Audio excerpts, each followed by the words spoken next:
ଆଜ୍ଞା ଦୟାକରି ଓଡ଼ିଶାର ଗୌରବ ଓଡ଼ିଆ ମାନଙ୍କର ଗୌରବ ଏଇ ଯେଉଁ ମଠ ଗୁଡ଼ିକ ସରକାର ଭାଙ୍ଗି ଦେଇଛନ୍ତି ସେତେବେଳେ ତାକୁ ଦୟାକରି କେମିତି ନା କେମିତି ରିନୋଭେଟ୍ କରନ୍ତୁ କେମିତି ନା କେମିତି ତାର ପୁନରୁଦ୍ଧାର କରି ଆଉ ତ ସେ ଇଟା ମିଳିବ କି ନାହିଁ ମୁଁ ଜାଣିନି ଆଉ ସେ ଯେଉଁ ଗୁରୁ ନାନକ ଆସି ତାଙ୍କ ସ୍ମୃତିରେ ଯେଉଁ ମଠ ହେଇଥିଲା ତାର ଯେଉଁ ଗେଟ୍ ପଞ୍ଜାବ ସରକାର ଆଜ୍ଞା ସେତେବେଳେ ବିରୋଧ କଲେ पंजाब सरकार से चिठी लिखी ओडिशा सरकार को ओडिशा मुख्यमंत्री की चिठी लिखी कहले पंजाब मुख्यमंत्री आज्ञा रक्षा करंतु से मंदिर को आम जो मठ होती रक्षा करंतु शुणिले ना। हेलो नमस्कार मु doctor Rajaram Satpathy power corridor को आपण मानक स्वागत। आज्ञा जगन्नाथ 1000-1200 वर्ष तलू पत्थर तैयारी गोटा बड़ मंदिर रे निम काठर तैयारी मनीष भाया दिशु नथिबा हाथ गोड़ नथिबा केवल जने ठाकुर नुहति ठाकुर बहुत मंदिर रे अछंती किंतु पुरी रे आमे जो जगन्नाथ मंदिर रे जो ठाकुर को देखू आम पई से केवल ठाकुर नुहति से किए से होचंती ओडिया मानकर परिचय से होचंती ओडिया ओडिशार भाग्य विधाता ओडिशा रे कौनसी परिवार नाहंती कई लोक नाहंती जे कि गोटे शुभ काम कले प्रथमे जगन्नाथ को निमंत्रण न करती से निमंत्रण आपण चिठी रे सेठी पठे दियंतु बा आपण निज घरे तांको स्मरण करी करंतु तांकरी नारे प्रथमे जा किछ आरंभ हुए एवं जगन्नाथ ओडियांकर परिचय बोलिकरी एक कथा केवल भारत वर्ष रे नुहे भारत वर्ष बाहर पृथ्वी रो अनेक देश रे जदि ओडिया एवं ओडिशा को किए चिन्हिचंती तार कारण होची जगन्नाथ। आज 2024 मसीह मध्य जेकोसी ओडिशार लोक ओडिशा बाहर को जाइकिरी भारतर जेकोसी स्थान रे बा भारत बाहर जदि निजको निजर परिचय दबाकू चेष्टा करुची सी ता ना ता प्रदेश ता देश सहित जगन्नाथ को जोड़ुची। जगन्नाथ खाली ओडिशार परिचय एमती कहीदेले भी हबनी ये आम व्यवस्था रे मध्य सामाजिक व्यवस्था रे मध्य ए कथा को स्वीकार करा जायछि केमिति आम सामाजिक व्यवस्था रे करा जायछि माने जगन्नाथ मंदिर रे तांकर बेश तांकर भोग तांकर जहा सब जानी यात्रा सब हुए सी ओडिया जनजीवन सहित ओतप्रोत भाव जड़ित ये आम परंपरार स्मारकी आलू कौन मार्केट रे मिलूनी जगन्नाथ मंदिर रे पूजा हवा पे कलरा कौन मिलूनी किंतु एमिति अनेक परिवार अच्छी जी जगन्नाथ मंदिर रे प्रवेश निषेध कहीं तार कारण होची ये आमर नुहे सेठी जहा किछि होची जहा किछि प्रसाद होची जहा किछि जानी यात्रा जहा किछि सेठी होची से सब ओडिया जीवन सहित ओतप्रोत भाव जड़ित जहा हम कहली एवं यही व्यवस्था रे केवल से मंदिर जो जगन्नाथ बलभद्र सुभद्रा बसिचंती से मंदिर केवल नुहे ये गोटे व्यवस्था जहाँ मुझे कहली ये व्यवस्था रे अनेक मठ मध्य तादरे जड़ित माइनस मठ जगन्नाथ सत्ता नहीं कहले चले से मठ माने जगन्नाथ व्यवस्था सहित केमती संपर्कित किए फूलमाल दब किए तुलसी माल दब किए व्यंजन दब 12 वर्ष रे 12 मास रे जेते जानी यात्रा हुए तार सबू होची लिंक समस्त लिंक अच्छी जगन्नाथ सहित एवं यही सब कार्य तुलेबा पई सबू जगन्नाथ मंदिर करेनि मठ माने मध्य करंती एवं से मठ पुणी केबे हेइची आपण सुनिक आश्चर्य होबे को 800-900 वर्ष पूर्वे 1000 वर्ष पूर्वे किते किते सब मनीषी जोगी से माने सब जगन्नाथ को आसिक दर्शन करी तांकर स्मृति रे यही सब मठ तैयारी हेतला कि न आस्ते जे वल्लभाचार्य रामानुज शंकराचार्य चैतन्य गुरु नानक निम्बार्क कि न आस्ते सब କାହିଁକି ଆସିଥିଲେ? ଏଠି ତାଙ୍କର କି କାମ ଥିଲା? ଏଇ ଜଗନ୍ନାଥଙ୍କର ମାହାତ୍ମ୍ୟ ସାରା ଭାରତ ଏବଂ ସାରା ପୃଥିବୀରେ ଏତେ ଥିଲା ଯେ ସେତେବେଳେ ଟ୍ରେନ୍ ପ୍ଲେନ୍ ମୋବାଇଲ ଫୋନ କିଛି ନଥାଇକିରି ମଧ୍ୟ ଚାଲି ଚାଲିକିରି ଗୁରୁ ନାନକ ତ ଚାଲି ଚାଲିକିରି ଏଠିକି ଆସିଥିଲେ। କୁହାଯାଏ ତାଙ୍କୁ 6 ମାସ ଲାଗିଥିଲା। ପ୍ରାୟ 2000 କିଲୋମିଟର ବୋଧେ ସେ ଚାଲିକିରି ଆସିଥିଲେ। କୁହାଯାଏ 6 ମାସ ତାଙ୍କୁ ଲାଗିଥିଲା ଜଗନ୍ନାଥଙ୍କ ପୁରୀ ଧାମରେ ଆସି ପହଞ୍ଚିକିରି ଜଗନ୍ନାଥଙ୍କ ଦର୍ଶନ କରିବା ପାଇଁ। ଏବଂ ଗୁରୁ ନାନକଙ୍କର ସ୍ମୃତିରେ ସେଠି ମଧ୍ୟ ଗୋଟେ ମଠ ତିଆରି ହେଇଛି। ରାମାନୁଜଙ୍କ ସ୍ମୃତିରେ ସେଠି ମଧ୍ୟ ମଠ ତିଆରି ହେଇଛି। ଆମେ କ'ଣ କଲେ? ଆମ ପାଇଁ ତ ଗର୍ବ ନା। ଯଦି ଏତେ ବଡ଼ ମନ୍ଦିର ଏମିତି ବ୍ୟବସ୍ଥା କୋଉ ଆଦିମ କାଳରୁ ଓଡ଼ିଆଙ୍କୁ ସାରା ଭାରତ ବର୍ଷରେ ଏବଂ ସାରା ପୃଥିବୀରେ ପରିଚିତ କରାଇ ଆସୁଛି, କୋଉ ଓଡ଼ିଆକୁ ନ ଶୁଣିକିରି ଗର୍ବ ନ କରିବ? ଆଜ୍ଞା, ଏ ଗଲା ସରକାର ସମୟରେ ଆମେ କ'ଣ କଲେ? ଆମ ସରକାର ଜନସାଧାରଣଙ୍କର ସମର୍ଥନ ପାଇ ଭୋଟ ପାଇ ନିରଙ୍କୁଶ ଶାସନରେ ଥିବା ଆମର ସେତେବେଳର ଯୋଉ ସରକାର, ଆଜ୍ଞା ବୁଲଡୋଜର ଲଗେଇ ସବୁ ଭାଙ୍ଗିଦେଲେ। କ'ଣ ଭାଙ୍ଗିଦେଲେ? ନା ନାଇଁ ଆମେ ଠାକୁରଟା ମଝିରେ ରଖିଛୁ, ବାକି ସବୁ ଭାଙ୍ଗିଦେଲୁ। ଆରେ ବାକି ଭାଙ୍ଗି ଦେଇକିରି କ'ଣ ସେଠି କରିବେ? ନା ଆମେ ଶ୍ରୀମନ୍ଦିର ପରିକ୍ରମା କରିବୁ। ତେଣୁ ତା ନାଁ ଦେଲେ ଗୋଟେ କ'ଣ ପରିକ୍ରମା ପ୍ରକଳ୍ପ। କ'ଣ ସେ କହିଲେ? ନା ଏଇ ମନ୍ଦିର କାଳକ୍ରମେ ମନ୍ଦିରକୁ ଯିବା ପାଇଁ ରାସ୍ତା ଭାରି ଅଣଓସାରିଆ ହେଇଗଲାଣି। ସମସ୍ତେ ଜାଗା ଫାଗା ଏନକ୍ରୋଚ୍ କରି ପଶିଗଲେଣି। ତେଣୁ ଆମେ ତାକୁ ସଫାସୁତୁରା କରିକି ଟିକେ ମନ୍ଦିର ଚାରିପଟ ଯାକ ଫାଙ୍କା ଜାଗା କଲେ ତ ଜଣେ ବାହାରୁ ଯିଏ ଆସୁଛନ୍ତି ସେ ଟିକେ ଦେଖିକିରି ଖୁସି ହେବେ। ଆଜ୍ଞା ନମସ୍କାର, ବଢିଆ କଥା ଆପଣ କହିଲେ, କେହି ମନା କରୁନାହାନ୍ତି। ସେ ପରିକ୍ରମା ପ୍ରକଳ୍ପକୁ ଆପଣ ଯେକୌଣସି ପ୍ରକାର ଆଧୁନିକ ପରିପାଟିରେ ସଜାଇବାକୁ ଚାହାନ୍ତି, ଦୟାକରି କରନ୍ତୁ। ସମସ୍ତେ ବି ଅସ୍ତବ୍ୟସ୍ତ ହଉଛନ୍ତି ସେଠି ଯିବା ପାଇଁ। କିନ୍ତୁ ଆପଣ କଲେ କ'ଣ ସେ ସରକାର ସେ ସମୟରେ? ବୁଲଡୋଜର ଲଗେଇ ତ ଭାଙ୍ଗି ତ ଦେଲେ। କ'ଣ ତାଥିରେ ଭାଙ୍ଗିଲା ସବୁ? ଯାହା ମୁଁ କହିଲି, ଏଇ ମନୀଷୀ ମାନେ ଯାହାକୁ ସବୁ ଯୋଉ ମଠ କରିଥିଲେ ଏବଂ ଓଡ଼ିଶାର ସିଏ ମଧ୍ୟ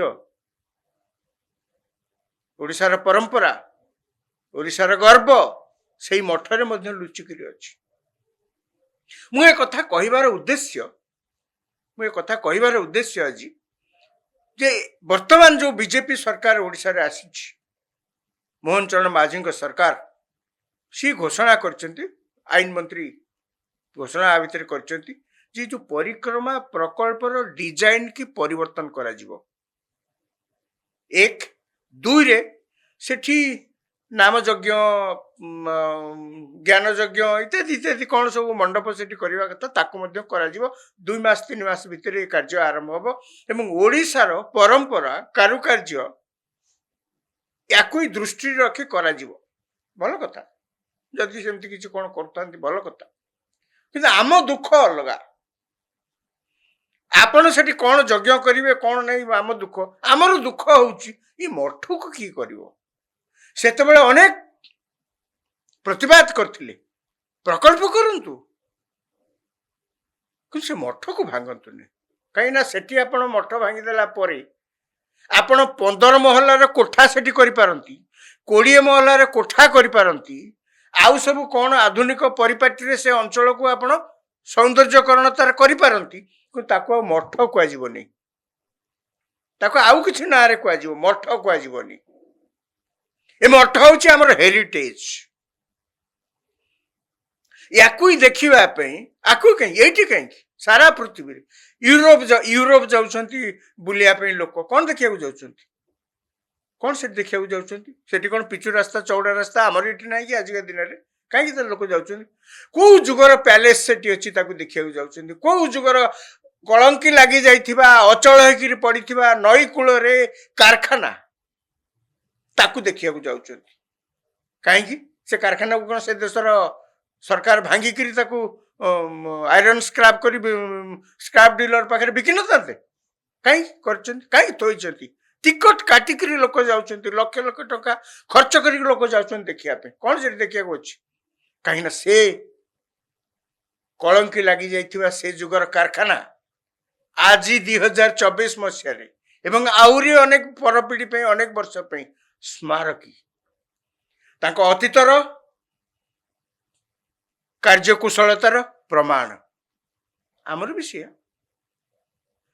जगन्नाथ मंदिर से कहली खाली गोटाए मंदिर नुहे कि जो ठाकुर से बस सी खाली गोटे ठाकुर नुहति निम काठर तैयारी ठाकुर नुहति गोटे देवता नुहति गोटे गोटे केवल गोटे मूर्ति नुहति ता भितरे ओडिया अस्मितार चिन्ह भरी होकर रही ओडिया शिल्पी ओडिया कारुकार्य ओडिया परंपरा सब ता भितरे निहित अच्छी सेठी जो रघुनंदन लाइब्रेरी थिला को जुगरे आज्ञा होता आप कहले आउ सेठी आप कौन करेंगे ताको भांगिरी भांगिरी कौन करेंगे आज्ञा से पुराणा अधा खंडिया पाचेरी पलस्तरा छाड़ी जाइथिबा कांथ से जदि था से समय इटा सी भी आज कथा कहता ताकू टिकट काटी लोक देखा जाऊ टूरिज्म कथा आम कहूँ तो ताकू लोक टिकट काटी देखा जाऊ आम सरकार ताकू भांगीदेले माने पूर्व सरकार शुणिलेनी प्रतिवाद काले किए कर किए अच्छी किए प्रतिवाद करने से तो माछी पड़े नवखंड मुह खोली कहवाक जी अच्छी जी कहला सी मला 14 पांजिरु ताकू उच्छन कर दे जीवो कौन कहले ना 18 महंत माने तांको सब ने अलग जगार सब रखिले मासिकिया सब टंका देले एयर कंडीशन जगार सब रखिले सब एवं कहले मठ महंत माने राजी होइछंती ताकू सब आमे जा करछु सी तांकर सम्मति अछि आज्ञा मठ महंत किए सी कोन मालिक मठ से तैयारी करथिले सी आगे मैनेजर मठ महंत माने मठ मैनेजर मैनेजर कौन कहबो सी कोन ओनर एमती गुड़े कही आज्ञा से कहार के मानले किए कोटी कोर्ट कचेरी गला सब सब द्वारा बंद करदेले जमी कौट किसी प्रतिबंधक न आसो आज्ञा शेष देखला जो पचरा जहाँ भी कर तो कर कौन बाकी था एबर सरकार कहते आज्ञा बहुत जिनस कहले सब एगुड़ा सब कौन आम सब करूँ बहुत जिनस आम से डिजाइन परिवर्तन करूँ होनी बोलिकी एत टंका केमती खर्च होला आज्ञा 3600 कोटी रु अधिक टंका खर्च होती अयोध्या रे रामलाला जो मंदिर रही 1800 कोटी पाखापाखि आज्ञा डबल रु अधिक पैसा एटी खर्च देखला को या रास्ता खाली चौड़ा करदे तो गोटे परिक्रमा प्रकल्प आप जोटा करुँच तार मूल उद्देश्य तो रास्ता करवा नुहे ना तार मूल उद्देश्य हूँ सी जगार एभली सौंदर्यकरण करा जे बाहर जो मैंने आसुंच सी जगन्नाथ मंदिर को जगन्नाथ मंदिर रे जगन्नाथ दर्शन करी से माने जमी खुशी रे जीवे ए पर्यंत जगन्नाथ मंदिर रे भलरे जाइकरी ठाकुर दर्शन करी आसीबा ये आजिका दिन रे असंभव जहा बड़ सुखर कथा जे वर्तमान सरकार कहते जनवरी 1 तारिख ठारू धाड़ी दर्शन व्यवस्था सेठी करा जीवो अर्थात जेमती सब आमे जहाँ आमे बुझुचे अर्थात जेमती सब तिरुपति मंदिर एवं दक्षिण भारत बहुत मीनाक्षी टेम्पल कन्याकुमारी जो कन्याकुमारी मंदिर अच्छी आपण मैंने जदि जाइथिबे सेठी देखिबे किछि नै धाड़ी रे जीवाकू पड़िबो कन्याकुमारी मंदिर सेठी अच्छी पुरुष मैंने जामापटा ओल्लेबे एवं गामछाटे पिंधिकी भर जीवार व्यवस्था सब अच्छी से सब करेंगे धाड़ी रे छिड़ा होगी जीवे मीनाक्षी टेम्पल मदुराई धाड़ी रे छिड़ा होगी जीवे तिरुपति माने जगन्नाथ मंदिर को प्रतिदिन जेतिकी लोक हाराहारी जाउथिबे तार यथेष्ट अधिका लोक तिरुपति मंदिर को जाती केरल गुरुवायूर मंदिर को जाती एवं मदुराई टेम्पल को कहतु अन्य जगह एपरिक नॉर्थ इंडिया रे आउ जते टेम्पल अच्छी सब वैष्णो देवी सब गोटे डिसिप्लिन ने जाती परिक्रमा प्रकल्प रे बुलडोजर लगे एते कथा से कर सारा आज्ञा से चेष्टा करथिले सरकार कौन ଏଇ ଧାଡ଼ିରେ ଦର୍ଶନଟା ସମ୍ଭବ ହେଇନଥାନ୍ତା, କଲେନି ତ। ଯାହା ହଉ ଖୁସିର କଥା, ଇଏ ସରକାର ଧାଡ଼ି ଦର୍ଶନର ବ୍ୟବସ୍ଥା କରିବାକୁ ଯାଉଛନ୍ତି। କ'ଣ ହବ ନ ହବ ସେ ତ ପର କଥା, କ'ଣ ସେଥିରୁ ମିଳିବ ଠିକ୍ ଭାବରେ ପରିଚାଳନା ହେଇପାରୁଛି କି ନ ହେଇପାରୁଛି ସେ ତ 1 ତାରିଖ ପରେ ଜଣା ପଡ଼ିବ। ମୋର ଖାଲି ଗୋଟେ ଛୋଟିଆ କଥା ସରକାରଙ୍କୁ କହିବାର ଅଛି। କ'ଣ ନା, ଆପଣ ଧାଡ଼ି ଦର୍ଶନ କରନ୍ତୁ, ପରିକ୍ରମା ପ୍ରକଳ୍ପର ଡିଜାଇନକୁ ବଦଳେଇକିରି ଆଉ ଯଦି ଯାହା କିଛି କରିବା କଥା ଆପଣ ଭାବୁଛନ୍ତି ଉଚିତ, ସରକାର କହିଛନ୍ତି ଆମେ ଯାହା କିଛି କରିବୁ ସାଧାରଣ ଲୋକଙ୍କର ଓଡ଼ିଶାର ପରମ୍ପରାକୁ ସମ୍ମାନ ଦେଇ, ଓଡ଼ିଶାର ଅତୀତକୁ ଇତିହାସକୁ ସମ୍ମାନ ଦେଇ ଆମେ ସବୁ କରିବୁ, ମନକୁ କିଛି ଆଡ଼ୁ ଚଡ଼ୁ କରି କରିଦେବୁନି। ଭଲ କଥା। ମୋର ଖାଲି ଆଉ ଗୋଟେ ଛୋଟିଆ କଥା ତା ଦେହରେ ଅଛି ଯୋଡ଼ିବା ପାଇଁ। ଆଜ୍ଞା ଦୟାକରି ଓଡ଼ିଶାର ଗୌରବ, ଓଡ଼ିଆମାନଙ୍କର ଗୌରବ, ଏଇ ଯେଉଁ ମଠ ଗୁଡ଼ିକ ସରକାର ଭାଙ୍ଗି ଦେଇଛନ୍ତି ସେତେବେଳେ, ତାକୁ ଦୟାକରି କେମିତି ନା କେମିତି ରିନୋଭେଟ୍ କରନ୍ତୁ, କେମିତି ନା କେମିତି ତାର ପୁନରୁଦ୍ଧାର କରି, ଆଉ ତ ସେ ଇଟା ମିଳିବ କି ନାହିଁ ମୁଁ ଜାଣିନି, ଆଉ ସେ ଯେଉଁ ଗୁରୁ ନାନକ ଆସି ତାଙ୍କ ସ୍ମୃତିରେ ଯେଉଁ ମଠ ହେଇଥିଲା ତାର ଯେଉଁ ଗେଟ୍, ପଞ୍ଜାବ ସରକାର ଆଜ୍ଞା ସେତେବେଳେ ବିରୋଧ କଲେ। ପଞ୍ଜାବର ସରକାର ସେତେବେଳେ ଚିଠି ଲେଖି ଓଡ଼ିଶା ସରକାରକୁ, ଓଡ଼ିଶାର ମୁଖ୍ୟମନ୍ତ୍ରୀଙ୍କୁ ଚିଠି ଲେଖି କହିଲେ ପଞ୍ଜାବର ମୁଖ୍ୟମନ୍ତ୍ରୀ ଆଜ୍ଞା ରକ୍ଷା କରନ୍ତୁ ସେ ମନ୍ଦିରକୁ, ଆମ ଯେଉଁ ମଠ ହେଇଛି ତାକୁ ରକ୍ଷା କରନ୍ତୁ। ଶୁଣିଲେ ନାହିଁ, ଶୁଣିଲେ ନାହିଁ। ତେଣୁ ଏବେ ଯଦି ଯେଉଁ ନୂଆ ସରକାର ଆସିଛନ୍ତି, ମୋର କେବଳ ଗୋଟେ ଛୋଟିଆ ଅନୁରୋଧ, ଯଦି ସେ ମଠ ଗୁଡ଼ିକର ପୁଣି ପୁନରୁଦ୍ଧାର କରନ୍ତି, ଅନ୍ତତଃ ଓଡ଼ିଶାର ଲୋକମାନେ ଭବିଷ୍ୟତରେ ତାଙ୍କର ପରିବାରର ଲୋକ ଛୋଟ ଛୋଟ ପିଲାଙ୍କୁ ନେଇକିରି ଯେତେବେଳେ ପୁରୀ ଯିବେ, ତାଙ୍କୁ ଖାଲି କହିବେନି ଇଏ ଜଗନ୍ନାଥ ମନ୍ଦିର, ଏଠି ଜଣେ ଠାକୁର ଅଛନ୍ତି ତାଙ୍କ ନାଁ ହେଉଛି ଜଗନ୍ନାଥ, ଇଏ ଆମ ସମସ୍ତଙ୍କର ପରିଚୟ, ୟାଙ୍କୁ ନେଇକିରି ଆମେ ଚାରିଆଡ଼େ ଗର୍ବିତ, ୟାଙ୍କୁ ହିଁ ଦେଖେଇକିରି ଆମକୁ ଲୋକ ଚିହ୍ନନ୍ତି, ଖାଲି ସେତିକି କହିବେନି, ସେ ଏକଥା ମଧ୍ୟ କହିବେ ଏ ମନ୍ଦିର ଏତେ ପୁରୁଣା, ଏତେ ସଗୌରବ ଏ ମନ୍ଦିର, ଏଠି କୋଉ ଶହ ଶହ ବର୍ଷରୁ, 1000 ବର୍ଷ 1200 ବର୍ଷରୁ ଏଠି ଠିଆ ହେଇଛି, ଏଥିରେ ଯେଉଁ ପ୍ରକାର ବ୍ୟବସ୍ଥା ସବୁ ଅଛି କେବଳ ଏଇ ମନ୍ଦିର ପରିଚାଳନା କମିଟି ତାକୁ କରେନି ବା ଏଇ ମନ୍ଦିରରେ ହୁଏନି, ସେ ପରିଚାଳନା ପାଇଁ, ଏ ମନ୍ଦିରର ପରିଚାଳନା ପାଇଁ ଅନେକ ସବୁ ମଠ ଯେଉଁମାନେ ସବୁ ଆସିଥିଲେ ଅତୀତରେ, ଏତେ ବଡ଼ ବଡ଼ ଋଷି ମୁନି ସବୁ ଯେଉଁମାନେ ସବୁ ଆସିଥିଲେ, ତାଙ୍କର ସ୍ମୃତିରେ ହେଇଥିବା ଏଇ ମଠ ଗୁଡ଼ିକ ମଧ୍ୟ ଜଗନ୍ନାଥଙ୍କ ମନ୍ଦିରର ପରିଚାଳନାରେ ତାଙ୍କର ଗୋଟେ ପ୍ରଭୁର ଭୂମିକା ରହିଛି। ଅନ୍ତତଃ ମଠ ଗୁଡ଼ିକର ଯଦି ପୁନରୁଦ୍ଧାର ହେଇପାରିବ, ତାହେଲେ ସିନା ଆମେ ଭବିଷ୍ୟତରେ କ'ଣ କହିବା, ନହେଲେ ମଠ କଥା ଭୁଲିଯିବେ। ଆଜି ଆମେ କହୁଛେ ବଞ୍ଚିଛେ ବୋଲିକିରି ଆମେ କହୁଛେ ଆଜ୍ଞା ମଠ ଟିକେ କରନ୍ତୁ, କିନ୍ତୁ ପରପିଢ଼ି କ'ଣ ଜାଣିବେ, ଲିଭିଯିବ ସିଏ। ଆଉ ଯାହାହେଲେ ବି ପୁନରୁଦ୍ଧାର କରିଥିଲେ ତ ପରପିଢ଼ି ଅନ୍ତତଃ ଟିକେ ଆଖି ପକେଇବ। ଆମର ଆମ ରାଜ୍ୟରେ ପୁରୀରେ ଜଗନ୍ନାଥ ଧାମରେ ଏଭଳି ଏମିତି ଅଛି। ମୁଁ ସେଇଥିପାଇଁ କହିଲି ମୋର ସରକାରଙ୍କୁ ଗୋଟେ ଛୋଟିଆ ଅନୁରୋଧ, ମଠ ଗୁଡ଼ିକର ପୁନରୁଦ୍ଧାର କରନ୍ତୁ। ଏହାଦ୍ୱାରା ଓଡ଼ିଶାର କେବଳ ଲାଭ ହେବନି, ଓଡ଼ିଆମାନଙ୍କର ଯେଉଁ ହଜି ଯାଇଥିବା ପରିଚୟ ପୁଣି ସେମାନେ ଫେରି ପାଇବେ। ଧନ୍ୟବାଦ।